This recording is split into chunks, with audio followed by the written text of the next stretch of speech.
하나님의 크신 은혜와 축복이 임하기를 진정으로 소망합니다.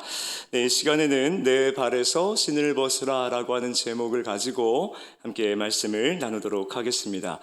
오래전 한 선교사님이 아프리카에 선교를 하러 들어가게 되었는데 그곳 사람들 대부분이 신발을 신지 않고 다녔다고 합니다.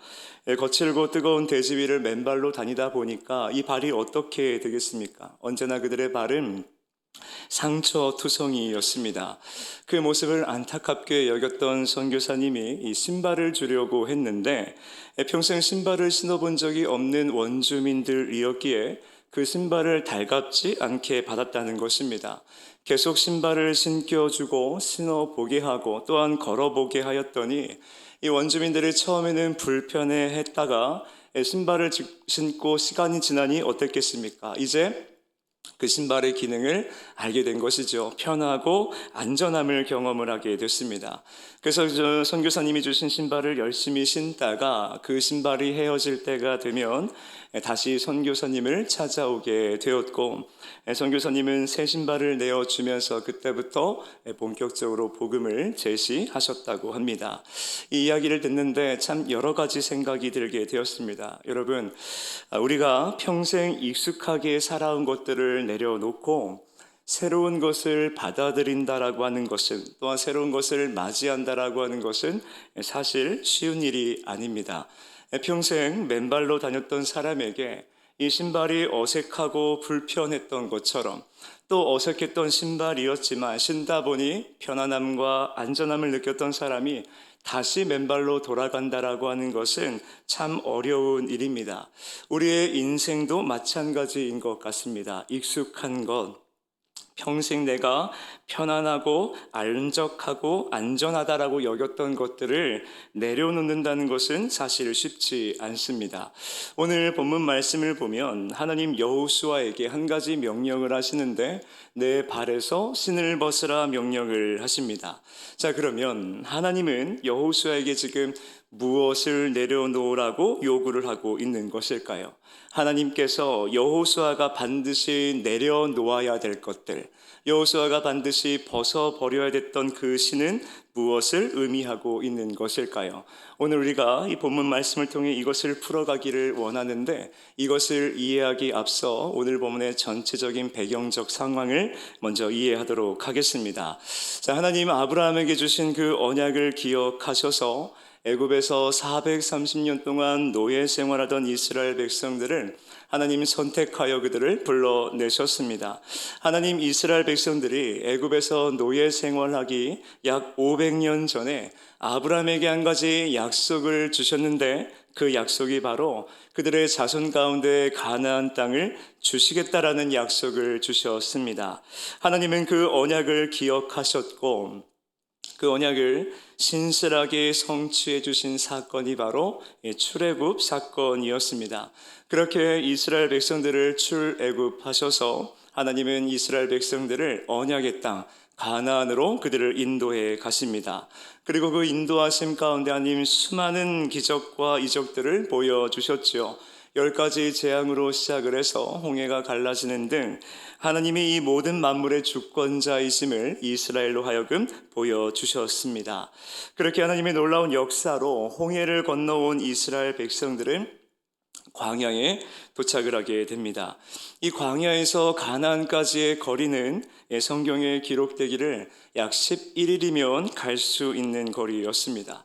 그런데 우리가 잘 아는 것처럼 이스라엘 백성들이 광야에서 몇 년의 생활을 보내게 됩니까?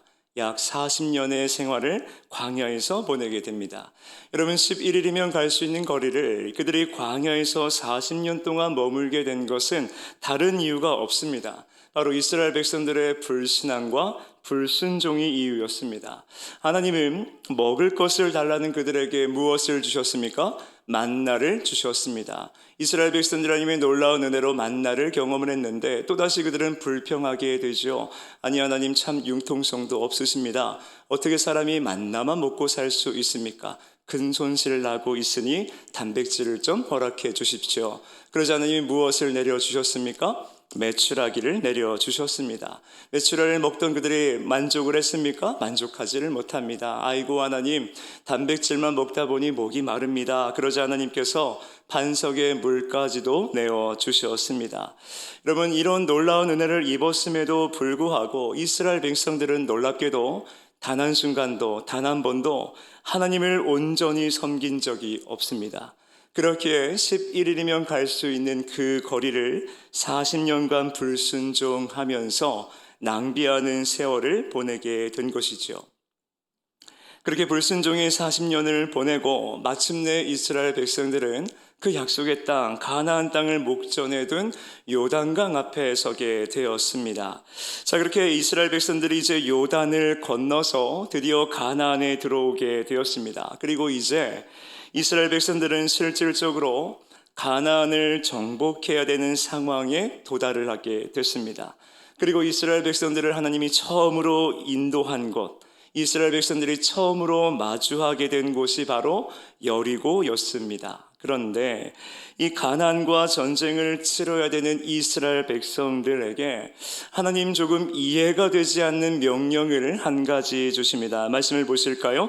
여호수아 5장 2절 말씀입니다. 여호수아 5장 2절 말씀 우리 다 같이 읽겠습니다. 그때에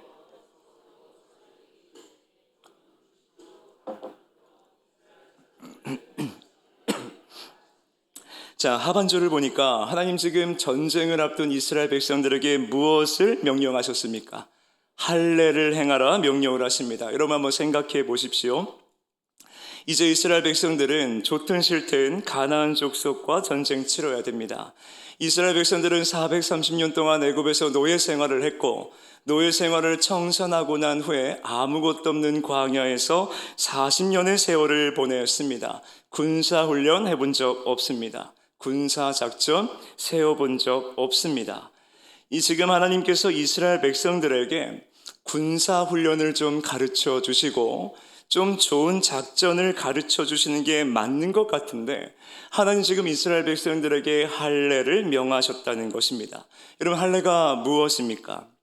남자 생식기에 끝 표피를 잘라내는 것입니다. 쉬운 말로 오늘날로 말하면 포경수술을 말하겠죠. 여러분, 우리 꼬맹이들이 포경수술하면 걸음걸이가 어떻습니까? 어정쩡하지요? 네, 성인이라 할지라도 포경수술을 하게 되면 움직이는 것이 쉽지 않습니다. 여러분, 이런 몸으로 어떻게 전쟁을 준비하고 어떻게 전쟁을 치를 수 있단 말입니까? 그럼에도 불구하고 하나님께서는 이런 긴급한 상황 속에서 전쟁을 치러야 되는 이 긴급한 상황 속에서 이스라엘 백성들에게 할례를 명하고 계십니다. 사랑하는 성도 여러분, 하나님께서 이스라엘 백성들에게 약속하셨던 그 가나안이라고 하는 곳은 어떤 땅입니까? 가나안 땅은 너희들의 힘과 능력으로 이스라엘의 실력으로 쟁취하고 얻어내는 땅이 아니라 이 가나안은 언약의 하나님께서 이스라엘 백성들에게 언약으로 주신 땅임을 그들이 믿고 하나님 말씀에 순종하여 나아감으로 하나님의 언약의 성취를 밟고 경험하고 확인하는 땅이 바로 이 가나안 땅이라고 하는 것입니다.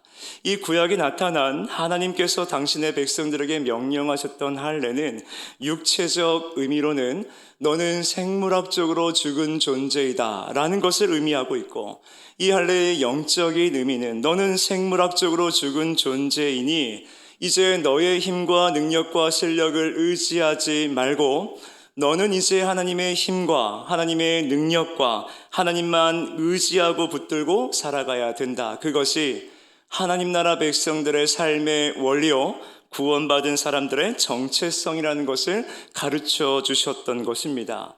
이 모든 상황을 종합해 보면 이런 겁니다. 지금 가나안 족속과 전쟁을 앞둔 이 시점에 하나님 할례를 하게 하심으로 이 가나안 정복의 삶은, 하나님의 자녀들의 정체성은 나에게 근거를 두고 있는 것이 아니라 언약의 하나님에게만 근거가 있다는 것을 가르쳐 주시는 것입니다. 언약의 하나님을 믿고 그 언약의 말씀에 순종하기만 한다면, 그렇게 하나님만을 믿고 의지하고 붙든다면 하나님이 그 언약을 신실하게 성취하셔서 약속의 땅을 이스라엘로 하여금 차지하게 하시겠다는 것입니다. 여러분, 이 하나님의 가르침은 여호수아서 전체에 드러나고 있습니다. 너를 의지하지 말아라. 인생을 살아갈 때에 너의 힘과 능력을 의지하지 말고 하나님의 은혜로 살아가야 된다. 이것이 하나님이 저와 여러분들에게 가르쳐 주시는 우리 구원 얻은 성도의 정체성이라는 것을 믿으시기를 바랍니다. 여러분, 인간적으로 생각할 때 전쟁을 앞둔 상황 속에서의 할례는 불편한 명령입니다. 이해할 수 없는 명령이지만 그럼에도 여호수아가 그 하나님의 명령에 순종을 합니다. 여리고를 앞에 두고, 전쟁을 앞에 두고 할례를 받았습니다. 여러분, 이제 여호수아의 입장으로 한번 생각해 보십시오. 앞에는 웅장한 여리고가 있습니다. 이스라엘 전체는 지금 할례를 받았습니다. 얼마나 긴장이 되겠습니까? 앞을 보니 이중으로 성벽이 둘러싸인 이 초롱성과도 같은 웅장한 여리고가 그들을 마주하고 있고, 뒤를 돌아보니 이스라엘 백성들이 바라보니 어떻습니까? 할례를 받아서 지금 걷는 것도 시원치 않습니다.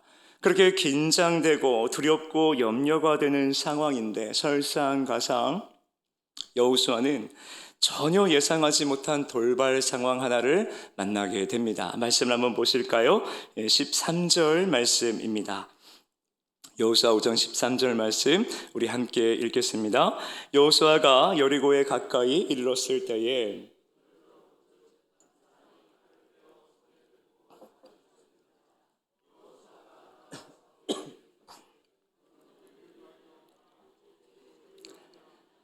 자, 여호수아가 지금 무슨 일을 만나게 됐습니까? 한 번도 본 적이 없는 낯선 사람을 만나게 됩니다. 그런데 이 사람이 그냥 서 있는 것이 아니라 지금 무엇을 빼들고 서 있죠? 칼을 빼들고 서 있습니다. 우리가 앞으로 나아가야 될 그 여리고 앞에 지금 여호수아와 이스라엘 백성들을 향해 이 칼을 빼든 낯선 사람을 만나게 된 것입니다. 너무 당황했던 여호수아가 이 칼을 빼든 사람에게 이러한 질문을 합니다. 13절의 하반절 말씀을 보니까 너는 우리를 위하느냐 우리의 적들을 위하느냐. 자, 여러분, 우리가 때로 살아가다가 당황을 하게 될 때, 말을 분별하지 못할 때 그동안 우리가 가지고 있던 마음들이 본심이 툭 튀어나올 때가 있지 않습니까? 보편적으로 당황해서 말이 툭 튀어나올 때에는 그동안 내가 품고 있던 마음이나 내가 갖고 있던 생각들, 그런 본심이 튀어나올 확률이 굉장히 높습니다. 지금 여호수아도 당황함 속에서 그동안 그가 품고 있던 마음, 그동안 그가 갖고 있던 생각, 그의 본심이 튀어나왔습니다. 그것이 너는 우리를 위하느냐 우리의 적들을 위하느냐, 바로 이 질문이었습니다. 사실 여호수아의 질문은 우리가 쉽게 지나칠 수도 있는 대목이기도 합니다. 그냥 당황했으니까, 칼을 빼든 사람이 서 있으니까 물어볼 수도 있지 않는가라고 생각을 할 수가 있습니다. 그런데 이 여호수아의 질문, 너는 우리를 위하느냐 우리의 적들을 위하느냐, 쉽게 말하면 너는 내 편이냐 적들 편이냐, 이 질문은 출애굽 때부터 오늘 이 순간까지 이스라엘 공동체가 하나님 앞에 드러냈던 모든 불신앙의 문제가 총체적으로 녹아져 있는 질문이었습니다. 왜 그런가 하면 이스라엘 백성들 입장에서 생각해 보면 이렇습니다. 11일이면 들어갈 수 있는 거리를 이스라엘 백성들은 불신앙과 불순종으로 40년을 보냈습니다. 앞서 말씀드린 바와 같이 그들은 40년 동안 단 한 번도 단 한순간도 하나님을 주인으로 섬겨본 적이 없습니다. 그들은 늘 절박하고 필요할 때에만 하나님을 찾고 불렀다는 것입니다. 마치 도깨비 방망이처럼 요술램프의 지니처럼 하나님을 생각했다는 것이죠. 나의 삶에 문제가 찾아오거나 나의 삶에 어려움이 찾아오면 하나님이라고 하는 분은 나를 도와주는 분 정도로, 그러한 조력자 정도로 하나님을 생각했지, 그들은 하나님을 단 한 번도 주인으로 생각하지 않았다는 것입니다. 무엇이 근거가 되겠습니까? 그들은 문제가 생기면 언제나 변함없이 불평, 불만을 일삼았습니다. 왜 우리를 불러내셨습니까? 우리를 이곳에서 죽이려고 불러내셨습니까? 이스라엘 백성들은 문제만 만나면, 어려움만 만나면 언제나 그렇듯 불평을 했습니다. 그래서 하나님께 도와달라 도움을 요청을 하죠. 그때마다 하나님은 그들을 외면치 아니셨고 은혜를 베풀어 주셨습니다. 그런데 이스라엘의 반응은 어떻습니까? 그들은 하나님의 놀라운 은혜를 입고도 하나님의 도우심을 받고도 언제 그랬냐는 듯이 삶이 평안해지면 하나님으로부터 등을 돌려 불순종하였고 우상을 숭배했다는 것입니다. 여러분, 이것이 무엇을 의미하겠습니까? 그들에게 하나님은 인생의 주인이 아니었다는 것입니다. 그들에게 하나님은 어려울 때 도와주는 조력자 정도였다는 것이죠. 하나님을 모르는 게 아닙니다. 하나님을 믿지 않는 것도 아닙니다. 어려울 때 하나님께 기도했습니다. 힘들 때 하나님께 기도했습니다. 그런데 그들이 보였던 모든 기도는 하나님의 도우심을 얻어내기 위한 정도의 수단이었다는 것입니다. 여러분, 여호수아도 마찬가지입니다. 오늘 여호수아의 질문을 다시 한번 보십시오. 여호수아가 한 질문의 주어가 무엇입니까? 너는 우리를 위하느냐, 우리의 적들을 위하느냐? 지금 여호수아가 꺼낸 질문의 주어는 우리입니다. 여러분, 여호수아가 하나님을 정말 인생의 주인으로 모시고 살아왔다면 가나안을 약속하신 분도 하나님이시고 가나안을 허락하실 분도 하나님이시고 이러한 모든 사실을 여호수아가 진정 믿고 있었다라고 한다면 지금 여호수아의 이 질문에는 주어가 바뀌어야만 합니다. 칼을 빼든 사람 앞에서 아무리 당황했다 할지라도 너는 우리를 위하느냐 우리의 적들을 위하느냐, 주어가 우리가 되는 것이 아니라 너는 하나님을 위하느냐 하나님을 대적하느냐, 주어가 하나님이어야 했습니다. 그렇지 않습니까? 하나님 이미 약속하신 땅, 이미 주시기로 하신 땅, 그 가나안 앞에 하나님의 백성들을 가로막고 서 있다면, 하나님을 정말 인생의 주인으로 모시고 있는 사람이라며 하나님의 언약을 믿고 있는 사람이라면 당연히 그 주어가 하나님이어야만 합니다. 너는 누군데 하나님이 이미 우리에게 주신 땅 앞에 서 있느냐? 너는 누군데 하나님의 백성을 가로막고 칼을 빼들고 마주하고 있느냐? 너는 지금 하나님을 위하고 있느냐? 하나님의 적들을 위하고 있느냐? 주어가 하나님이어야만 했다는 것입니다. 그런데 여호수아가 뭐라고 질문을 꺼냈습니까? 너는 우리를 위하느냐? 우리의 대적을 위하느냐?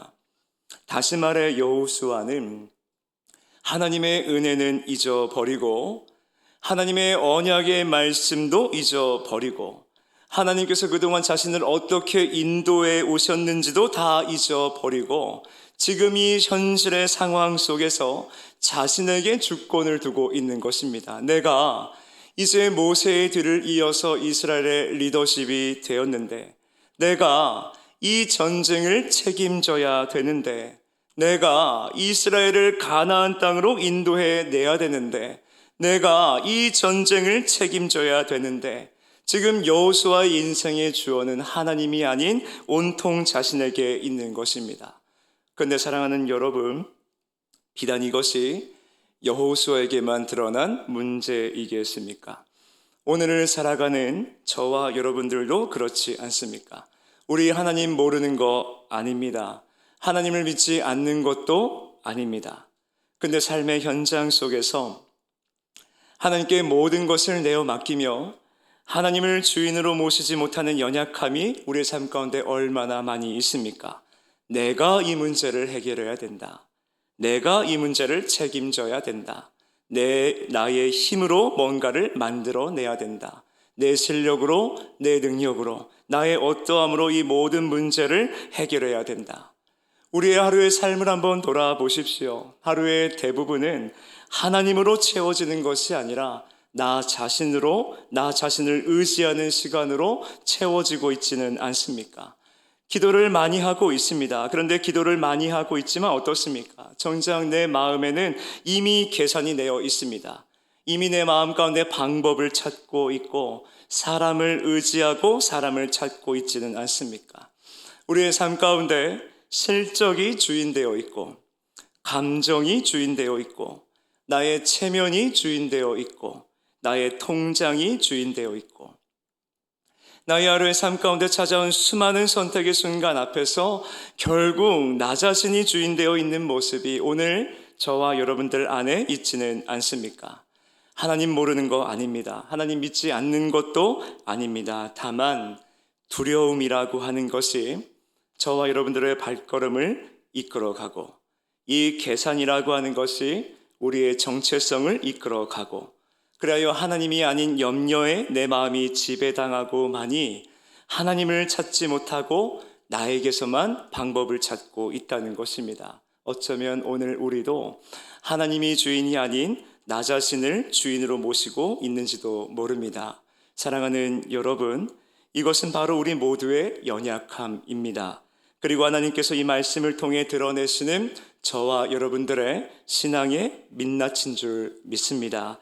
그런데 여러분 기억하십시오. 하나님께서는 우리를 책망하려 하심이 아니라 다시 한번 우리를 깨닫게 하심으로 하나님을 주인으로 모시고 살아가는 삶으로 인도하시기 위하여 오늘 우리를 부르신 줄로 믿습니다. 이어서 말씀을 한번 보십시오.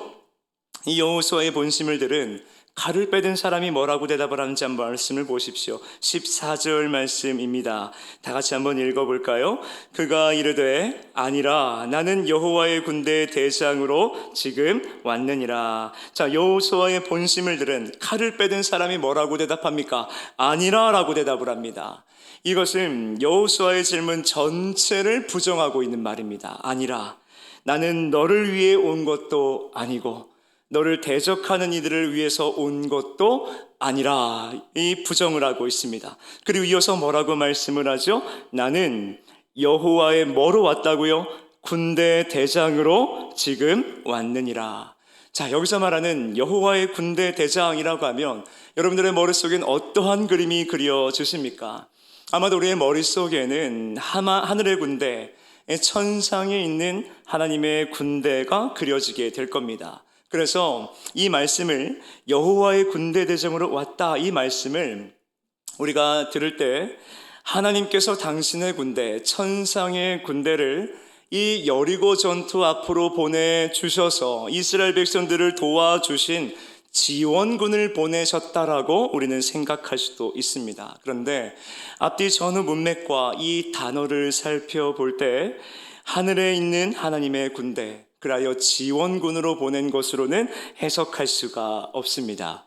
이 성경을 보면 오늘 여기 나오는 여호와의 군대와 동일한 단어를 쓰고 있는 곳이 있습니다. 말씀을 한번 보실까요? 출애굽기 12장 40절로 41절입니다. 다 같이 읽겠습니다. 이스라엘 자손이 애굽에 거주한 지 430년이라 430년이 끝나는 그날에 여호와의 군대가 다 애굽 땅에서 나왔은즉. 자, 여기서 말하는 여호와의 군대가 오늘 여호수아에게 칼을 빼든 사람이 하는 말, 그 여호와의 군대와 동일한 단어입니다. 자, 그런데 여기서 말하는 여호와의 군대는 지금 누구를 가리키고 있습니까? 여러분, 누가 430년이 끝나고 애굽 땅에서 나오게 되었습니까? 이스라엘 공동체입니다. 다시 말해 하나님은 이스라엘 백성 전체를 여호와의 군대라고 통칭을 하고 있다는 것입니다. 여러분, 이 개념을 가지고 오늘 본문을 다시 한번 보십시오. 여호수아 5장 14절 상반절입니다. 그가 이르되 아니라 나는 여호와의 군대 대장으로 지금 왔느니라. 자, 여호와의 군대가 이스라엘 전체라고 한다면 이 말씀은 지금 어떻게 해석이 되어집니까? 하나님께서 친히 이스라엘 백성들의 무엇이 되어주셨다는 겁니까? 대장이 되어주셨다는 것입니다. 하나님께서 친히 이스라엘 백성들이 대장이 되어 주셔서 이 가나안 정복 전쟁을 하나님이 진두지휘하시겠다, 이러한 말씀으로 우리는 해석할 수 있는 것입니다. 여러분, 하나님 여리고 전쟁을 앞에 두고 왜 할례를 요구하셨습니까? 너의 힘 의지하지 말고, 너의 능력 의지하지 말고, 너의 실력 의지하지 말고 오직 하나님의 은혜만 의지하라, 이것을 가르쳐 주신 거 아닙니까? 우리를 위하느냐 적들을 위하느냐. 여호수아의 질문이 왜 불순종의 광야 40년을 대변한다고 말씀드렸습니까? 그들의 가슴속 깊은 곳에는 하나님을 신앙한다고는 했지만 하나님을 주인으로 모시기보다 자신이 인생의 주인이었고, 하나님은 그저 조력자 정도, 나를 도와주는 헬퍼 정도로 생각하고 있지 않았습니까?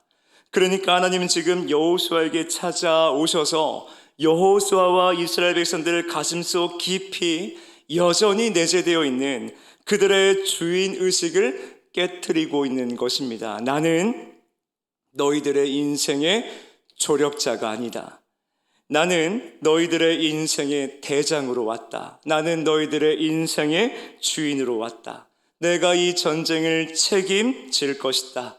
너의 힘으로, 너의 능력으로, 너의 실력으로 이 전쟁을 책임지려고 하지 마라. 이 전쟁은 내가 할 것이다. 내가 너희를 위하여 대신 싸우고 내가 너희로 하여금 가나안을 차지하게 할 것이다. 그러니 너의 인생의 주도권을 바꿔야 된다. 나는 너의 인생의 조력자가 아닌 주인으로 왔다.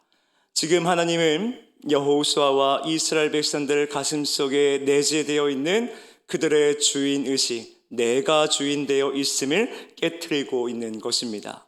사랑하는 여러분, 우리는 오늘 신앙생활을 하고 있습니다. 이 신앙생활이라고 하는 것은 내가 싸워내는 싸움이 아닙니다.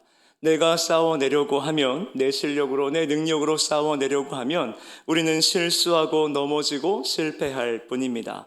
신앙생활은 내가 싸워내는 싸움이 아니라 나의 인생의 주인 되어주시고 나의 인생의 대장 되어주신 그 하나님의 통치 밑으로 들어가서 하나님을 주인으로 모시고 살아가는 과정이 바로 신앙생활인 줄 믿습니다. 내 마음 한켠에 있는 나라고 하는 자아를 우리는 비워내고 그 자리에 누구를 모시는 겁니까? 하나님을 모시고 살아가는 것입니다.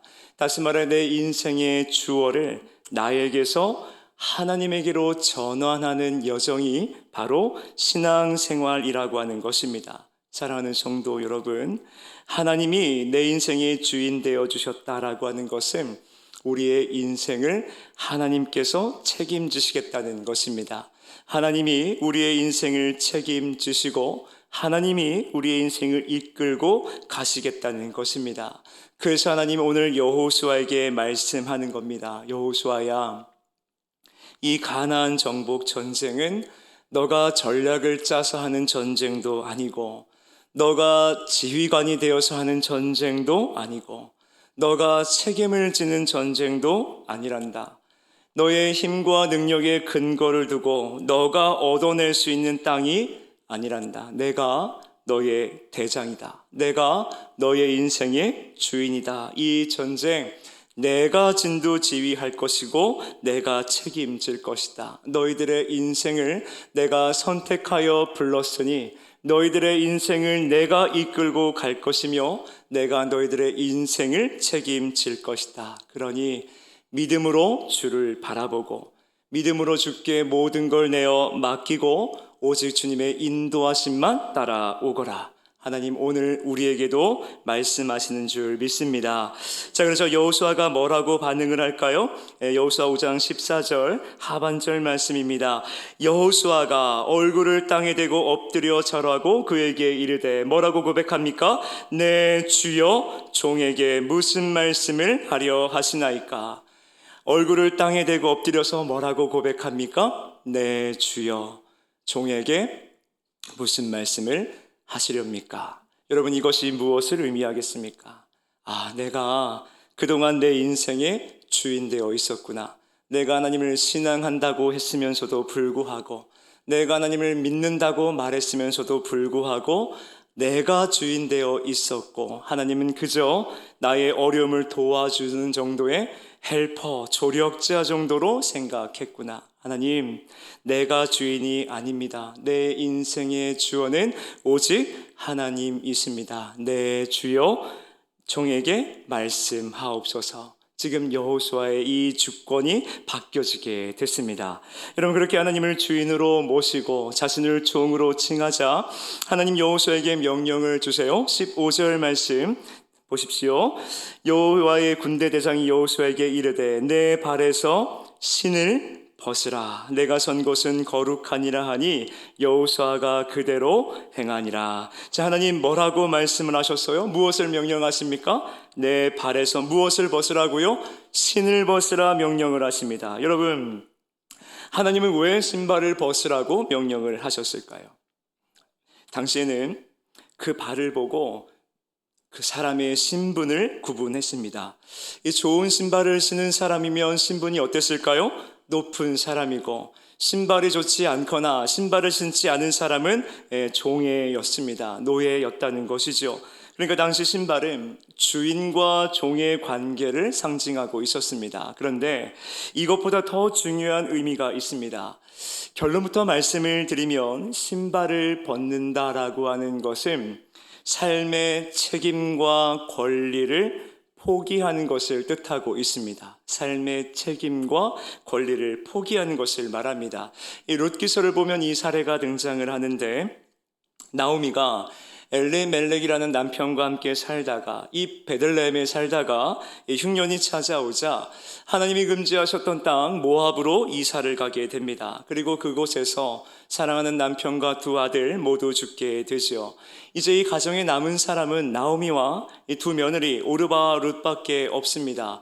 오르바는 시어머니를 떠나게 되었고, 룻은 어머니와 함께 살기로 작정을 한 채 다시 고향으로 돌아왔습니다. 자, 여러분, 가정에 여자밖에 없습니다. 그러면 이 가정은 앞으로 계보를 이어갈 수가 있습니까? 이어갈 수가 없습니까? 이어갈 수가 없습니다.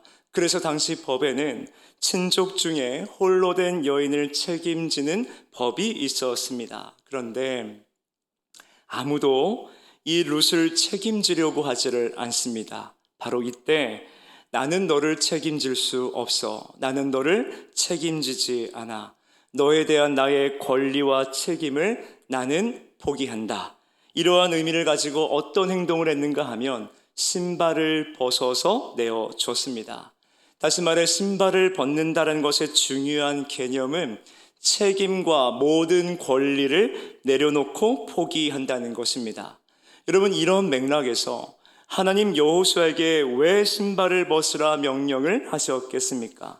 내 인생을 내가 책임지려고 하는 그 책임 의식과 권리를 내려놓으라는 것입니다. 너의 인생을 책임지는 분은 오직 하나님이니 너가 인생을 책임지려고 하는 그 책임과 권리를 포기하라는 것입니다.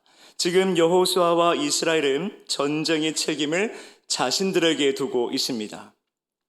하나님 이미 약속으로 주신 땅 가나안임에도 불구하고 이 가나안 정복 전쟁의 책임과 권리를 자신들에게 두고 있다는 것입니다.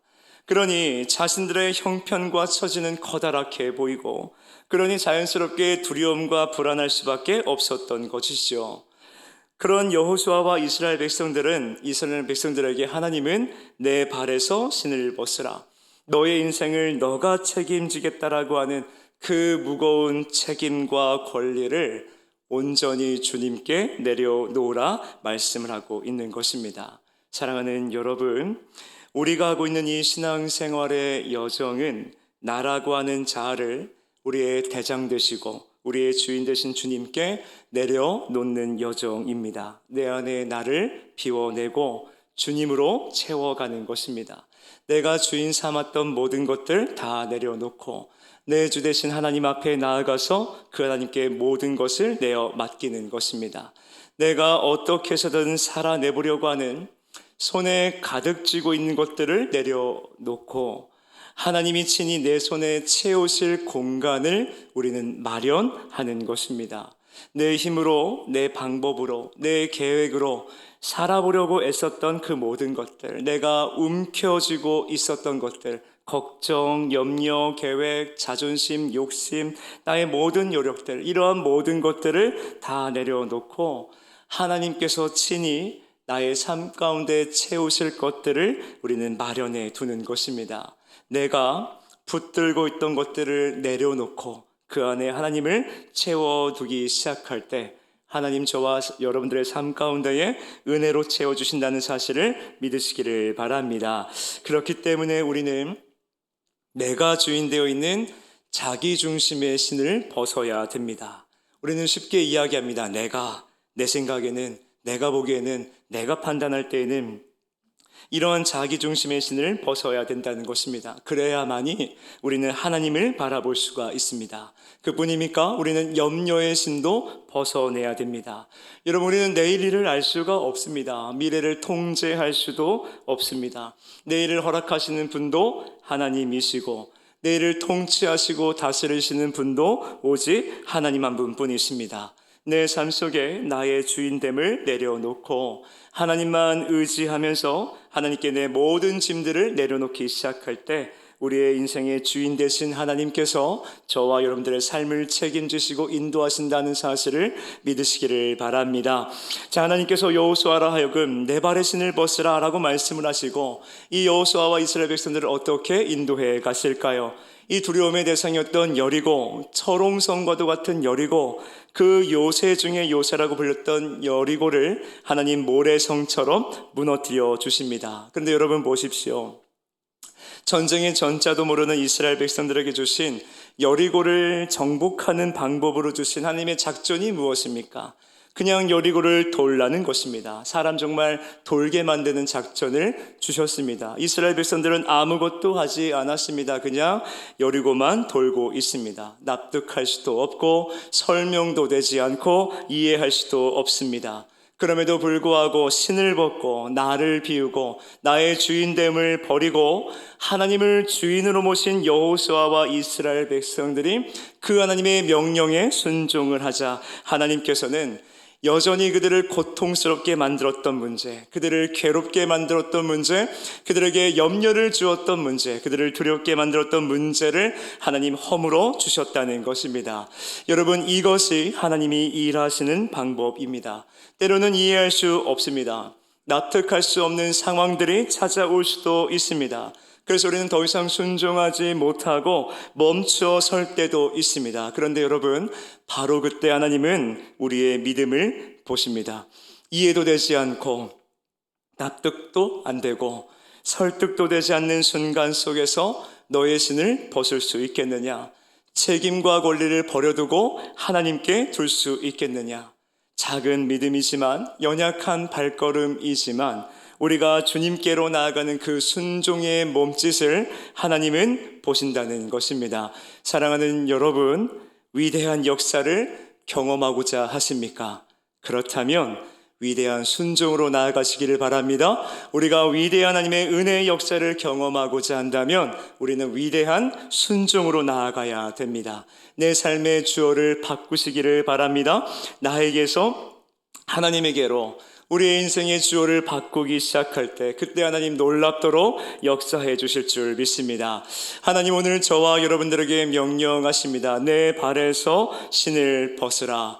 간절히 바라기는 내 안에 있는 나라고 하는 신을 벗어버리고 두려움과 염려라고 하는 신을 벗어버리고 오직 주님께 작지만 연약하지만 믿음의 순종으로 나아가시는 저와 여러분 모두가 되시기를 진정으로 소망합니다. 우리의 인생의 주어를 바꾸며 나아가는 저와 여러분 모두가 되시기를 진정으로 소망합니다. 그래야 하나님의 살아계심을 경험하고 하나님 베푸시는 크신 은혜로 승리를 경험하시는 저와 여러분 모두가 되시기를 진정으로 소망합니다. 우리 전 이러한 믿음을 가지고 함께 찬송하기를 원하는데